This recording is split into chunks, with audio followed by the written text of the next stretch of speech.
ഇതാണ് ഞങ്ങളുടെ ഷിപ്പിലെ ഹോസ്പിറ്റൽ. അപ്പോൾ കയറിയ ഉടനെ തന്നെ റൈറ്റ് സൈഡിൽ നിങ്ങൾക്കൊരു ഡിഫ്രിബിലേറ്റർ കാണാം. ഈ റൈറ്റ് സൈഡിലെ ഈ വലിയ ഷെൽഫിനകത്താണ് നമ്മൾ എല്ലാ മരുന്നുകളും സൂക്ഷിക്കുന്നത്.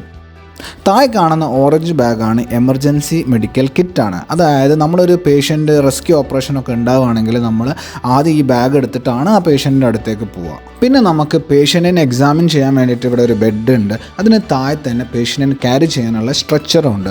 പിന്നെ നിങ്ങൾക്ക് കാണാം ഇവിടെ ഒരു പേഷ്യൻറ്റിനെ എക്സാമിൻ ചെയ്യാൻ വേണ്ടിയിട്ടുള്ള ഒരു ലാമ്പ് കാണാം. അതിന് കുറച്ചപ്പുറത്ത് നമുക്കൊരു ഓഫീസ് ഏരിയ കാണാം. അതായത് ഫസ്റ്റ് എയ്ഡ് ബോക്സുകളും കുറച്ച് സ്റ്റേഷനറീസും ഒക്കെ ഉള്ള ഒരു ഓഫീസ് ഏരിയ. അതിന് മേലെയായിട്ട് നമുക്ക് മെഡിക്കൽ റെഫറൻസിന് വേണ്ടിയിട്ടുള്ള ബുക്സും പബ്ലിക്കേഷൻസൊക്കെ കാണാം. കുറച്ച് പോസ്റ്റേഴ്സൊക്കെ നമ്മൾ ചുമരിൽ ഒട്ടിച്ച് വെച്ചിട്ടുണ്ട്. അതിൻ്റെ നേരെ ഓപ്പോസിറ്റായിട്ട് നമുക്കൊരു സിങ്ക്, അതുപോലെ തന്നെ കുറച്ച് സിലിണ്ടേഴ്സ്, കുറച്ച് എക്യുപ്മെൻറ്റ്സും കാര്യങ്ങളൊക്കെ അവിടെ ഉണ്ട്.